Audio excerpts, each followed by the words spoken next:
What's going on, guys? It's Nick here, back with another video. Today, we've got the 5th episode in our draft strategy series. We've taken a look at the robust RB strategy, RB0 strategy, as well as what's optimal to do at tight end and quarterback. Remember, the study is based off 770,000 redraft teams over the last 7 years. If you want more information on how the data was collected, how it was cleaned, all that stuff, I will link episode 1 in the description, or you can read about it on the website, thefantasyfootballadvice.com. We're not going to go over that every single time.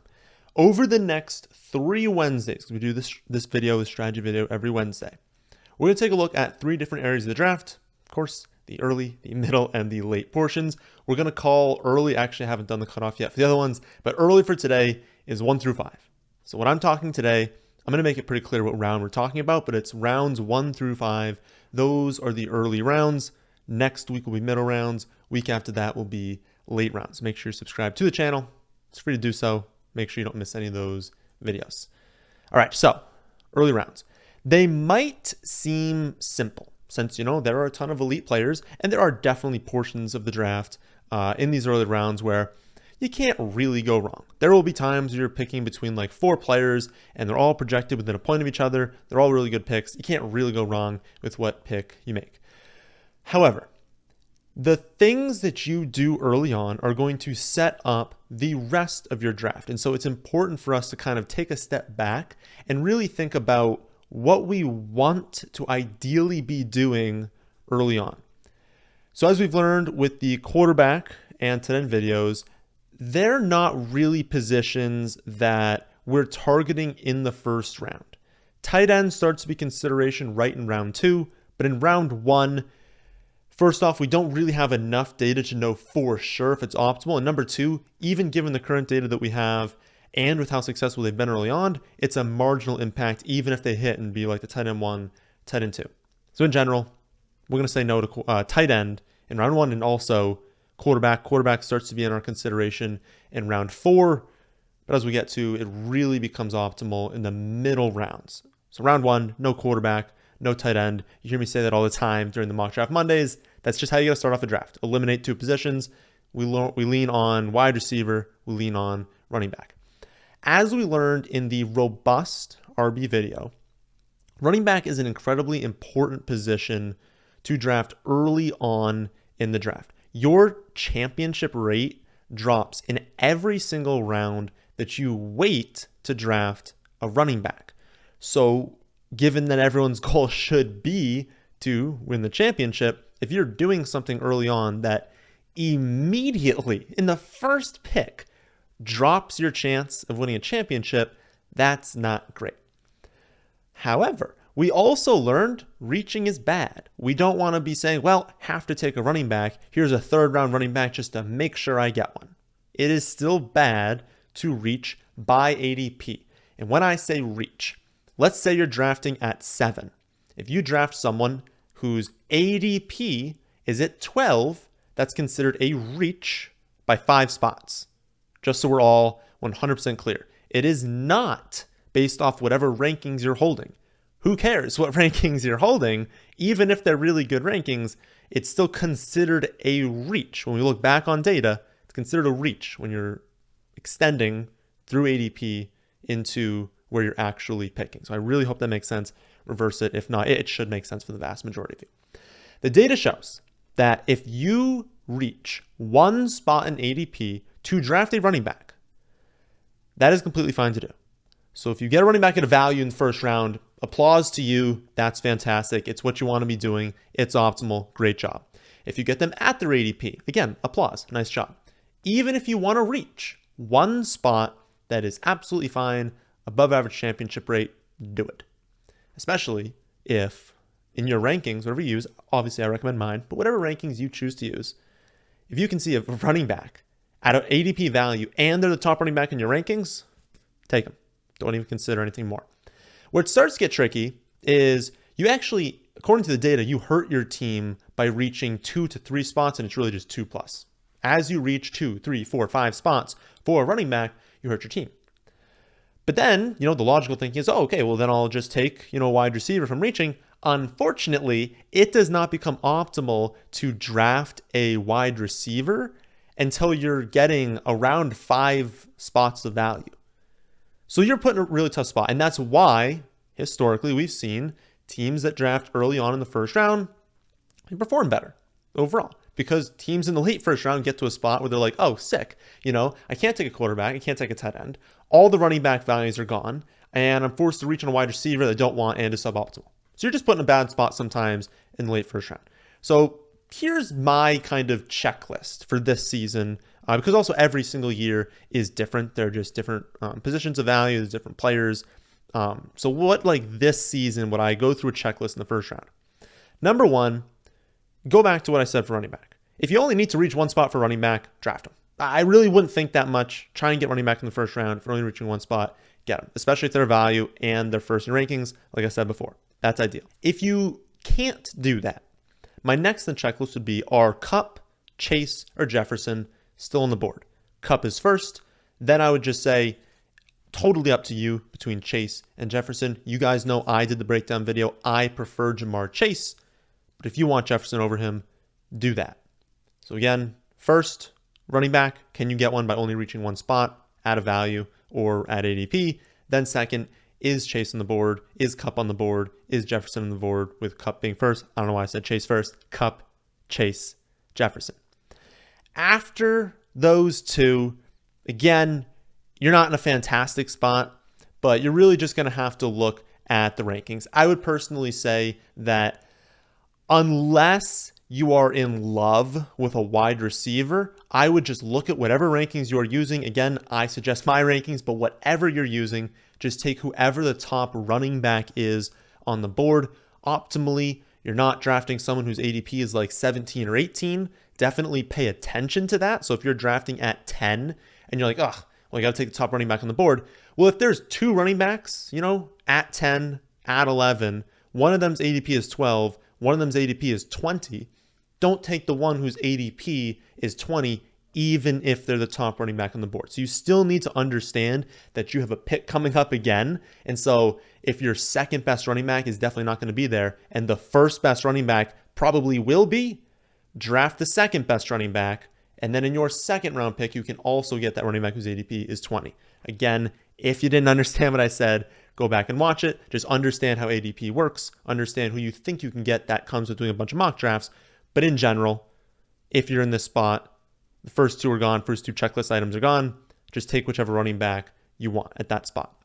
In round two, it of course depends, what you did in round one. But if you did not draft a running back in the first round, you should have a heavy focus towards running back. You need to be willing to reach multiple spots, reach 3, 4, 5 spots. Like, you kind of just have to lock up a running back. I would really want to be getting one of Dalvin Cook, Swift, Mixon, Najee Harris, Aaron Jones, Nick Chubb, and Kamara. That would be very much ideal. I would be fine with Saquon, Javonte Williams, and Fournette, but I really think you'd be getting much less value if you took those three. I would prefer the first group of players that I mentioned. If you did end up going running back in the first round, you have a little bit more flexibility. However, with that being said, the data is pretty clear that taking a second running back is still optimal, even if you took one in the first round. If it's close between running back and wide receiver, and you're like, I don't know which one to pick, just lean towards the running back. It's, again, still best to start off with two running backs.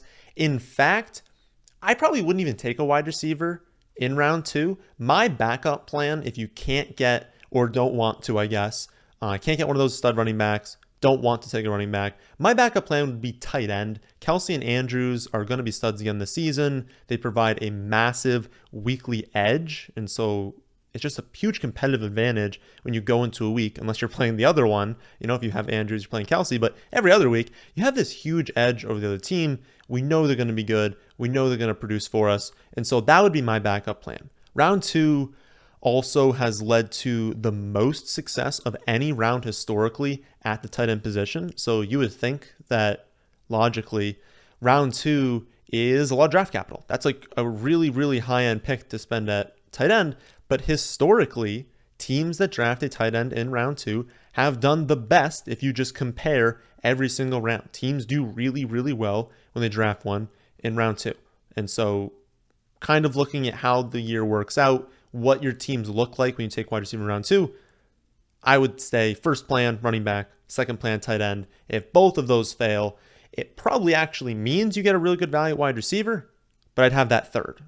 I would make sure that's third on the list. Rounds 3 and 4 are why we leaned so heavily towards running back position early on. We do see a pretty big drop off in upside and in floor when we get into this range. And these backs are no longer slam dunks, even if they stay healthy. So first 2 rounds, as long as those running backs stay healthy, they're going to be incredible in fantasy. Round 3, round 4, we can't necessarily say the same thing. There's still things that could go wrong even if they stay healthy. We also know that if you've drafted 2 running backs, the optimal time to wait is until at least, and this is your third running back. So you've taken a running back, you've taken a running back. Optimally, you don't take that third until at least the 5th round and maybe even beyond that. And that works out perfectly, avoiding a position that does see a very clear drop off into rounds 3 and 4. Avoid them when it's optimal to do so? Absolutely. So if you've taken 2 running backs, you're not really looking running back in the 3rd round unless, there's a clear early to mid 2nd round pick at running back where you're like, I've never even seen a mock draft where this guy's available. Sure, take them. But on average, you probably don't want to be taking a running back in the 3rd round if you've already taken 2. So ideally, you picked up 2 running backs first 2 rounds, then obviously take Kelsey, take Andrews. If they're there in the 3rd round, they probably will not be, but if they are, obviously take them. But if not, the most likely outcome here is you just look at your rankings and take whoever the top wide receiver is, and don't worry too much about value. If you've got to reach like 3-4 spots, it's not the end of the world. Obviously, we always want to be drafting people after their ADP, but don't worry too much about this. If you got 2 running backs, Kelsey Andrews not on the board, just draft the top tight end, or just draft the top wide receiver. It's not really that big of a deal. The one thing I'll just mention there as well is the exact same thing I said before, especially if you're at like a turn pick. Remember when I talked about before, if there's like ADP differences, so you've got 2 wide receivers back to back in the rankings, one of them ADP 3rd round, one of them ADP mid 4th round, do mock drafts and see how often is that wide receiver available in the 4th round whose ADP is there. Could you get them at your next pick? That's the only thing I'll say there is, again, if the top wide receiver in your rankings has an ADP like more than a round out, you don't necessarily need to draft them even though they're the best pick at that spot. Because if you can get them around later, that's way, way, way better for your team. But again, easy thing to stick to is if you went running back, take a wide receiver. Pretty simple. If you didn't take 2 running backs in the first 2 rounds, well, now it depends what you did do. If you have no running backs, you at this point need to decide if you are going RB0 or not. If the idea of drafting RB0 makes you nauseous and you didn't take a running back in the first 2 rounds, then you basically need to be drafting the top running back off the board, not even really paying attention too much to what their ADP is, because you're going RB0. If you avoid running back for the first 3 rounds, you've already begun it, and there's a very strong chance you'll end up going RB0. And if you really don't want to do that, lock up that running back in the 3rd round before it becomes an issue. If you are comfortable going RB0, then hey, continue attacking wide receiver, tight end, quarterback over the next few rounds, and then come back to running back in the middle rounds. I wouldn't worry too much about like round 4, round 5. We're seeing drop-offs at running backs in those ranges. Again, if you're comfortable with RB0, you understand the in and outs of it, don't come back to running back until like round 6, round 7. If you split your first 2 picks, so that's like the only other outcome that we could have here, 1 running back, 1 wide receiver, there's really no reason to deviate too much from rankings. Whatever your rankings say, just kind of take that player. Again, if 2 players are next to each other, the lean is running back still. You want to be drafting running backs early on, but if you use my rankings and you're like, well, you said to do running back, but there's like 3 wide receivers ahead of the next best running back, take wide receiver. I would say if you split the first 2 rounds, it's fine. Just really go based off of your rankings. The final 2 rounds are more about making sure, final 2 rounds in the early rounds, of course, so rounds 4, round 5.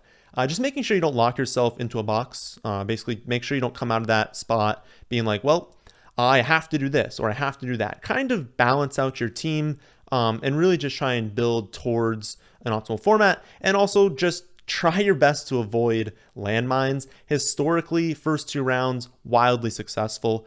Assuming that your pick doesn't like suffer a catastrophic injury, like your early round picks are going to work out for the first 2 rounds. As we get into round 3, and especially into round 4, round 5, success rate does fall off a cliff, and especially just an absolute cliff, from round 5 into round 6. So as we see success rate really start to drop off, your job is really just trying to identify the players who are not going to bust, because it hurts you a lot. If your 12th round pick busts, who cares? Who really cares if your 12th round pick busts? If your 4th round pick ends up busting, doesn't even get hurt, just like doesn't do anything, you're sitting there starting them every week and they're getting you like 4 or 5 points, that really, really hurts your team. So that's kind of your focus early on. My rankings have what's called a risk grade. It's just a metric, or risk rating, I think is what it is. A risk rank, I don't know, whatever the risk column is. It's an easy metric you look at and you just see how risky a pick is. Basically takes into account what's the historical production of that player, what's their injury history, what's the quality of the offense they're on, how much competition do they have, all those sorts of things, how early of a draft pick were they, like all that is just thrown together and it spits out a grade. And then the grade turns into a rank on the rankings. So I think it is actually risk rank on the rankings. But it's just easy to look at and be like, oh, this running back, like it just makes sense. This running back's on a terrible team, on a committee. Oh, and he's never done anything in his career. So when you start going through there, you're like, oh yeah, it makes sense that he's like the 50th safest, running back. So I would say when you're in these middle rounds, it's totally fine to draft risky players with a high risk rank, or just like off the top of your head, if you're not using my rankings, just understanding what goes into a risk rank, right? It's fine drafting risky players because of course, with risk comes reward and all that stuff. But again, if your main job is to try and avoid busts in this range, don't be drafting all risky players. So if you went through rounds 1 through 3 and you were just super safe, you're like, I know for 100% certainty these guys are going to produce, add some risk. Add some risk in rounds 4, rounds 5, shoot for the moon, do what you want. But if you drafted like, I don't even know what exactly players would mix this, but like, like a Saquon Barkley in round 2, and then you went in and you drafted like Etienne, in round 3, and then Akers, I don't know, I'm just throwing out names here, Akers in round 4, like you're taking all these dudes who are like coming off these huge injuries. You probably want one of these picks coming up to be safe. You want to try and target players who are on good offenses, who've produced in the past, who you're pretty confident are going to be good. So that would be like the main focus of rounds 4 and rounds 5. The other focus is just trying to exit with optimal builds.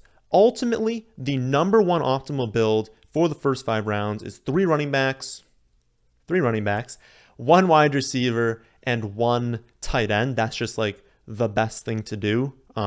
After that, it's 3 running backs, 2 wide receivers. So really 3 running backs. Hold strong after 5 rounds. You want 3 running backs. It's just like allows you to kind of abandon it for a while and then attack it like later on in the draft. I would stray away from 4. 4 running backs is not an optimal build. Now you're adding to your bench. Now you're just adding running backs for fun almost, and you're abandoning other positions. So stick to 3 running backs. If you can't get a tight end, go with 2 wide receivers. Outside of that build, you can go with like your classic like 2 running back, 2 wide receiver tight ends. I would say the one thing is quarterback. Definitely not 2. First, no 2 tight ends. Don't do 2 tight ends in the first 5 rounds. Don't take a quarterback. Honestly, like I've been thinking about this a lot. I would not deviate and take a quarterback in the first 5 rounds. We know it's optimal to take quarterback in rounds 6 through 8, really 6 through 9.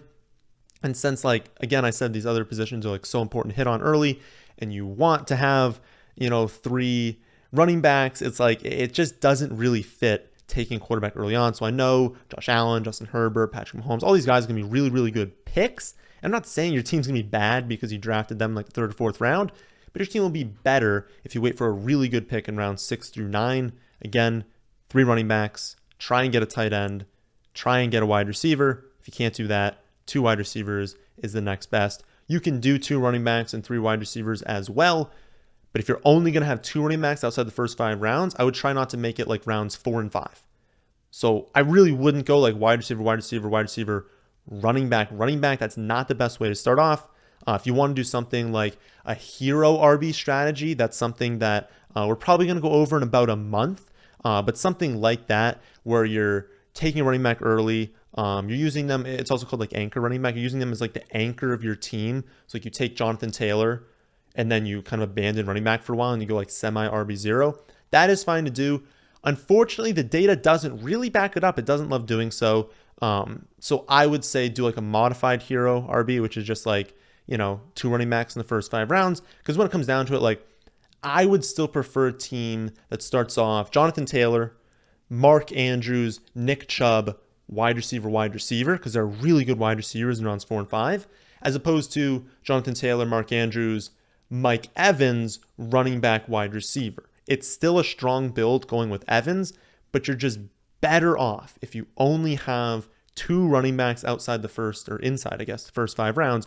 You're better off historically if they came earlier on, just because of how we've seen success really drop off at the running back position in each successive round. Really, you just want to be attacking them much earlier on. I'll post a graphic that really highlights this on the screen now, and I do have a full write-up about these graphics, about these strategies on the website, just looking in depth at every single position. So please, if you're more interested, you're very interested in like checking out this sort of analysis, no other website has ever done a study this in depth for redraft leagues. All the analysis out there you're going to see is for best ball, which is different. Best ball is different. It's fantastic. I love best ball. I love Underdog. It's different than redraft. Please don't read a best ball article and think that you can like take those strategies and do them for a redraft league.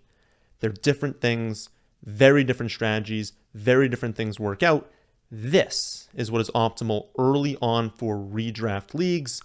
If you want to see what's optimal in best ball, or again, you want a more in-depth look at these strategies in particular, you can see all of that at the website, thefantasyfootballadvice.com. I spent the entire offseason finding this data for you guys that literally like no one has these studies because no one can find the data for it. Spent the whole offseason finding the data for you guys. I promise these articles are worth the price of the membership, even not taking into account like the million other things you get as well. So again, check it out, website, thefantasyfootballadvice.com. I'll be back tomorrow breaking down Dalvin Cook versus Joe Mixon versus DeAndre Swift. Then Friday, we're going to go over the best ADP values in drafts right now. That, my friends, is the end of this one. Hope you all enjoy. If you did, how about hitting the like button? And how about subscribing to the channel if you're new here? Thanks for watching.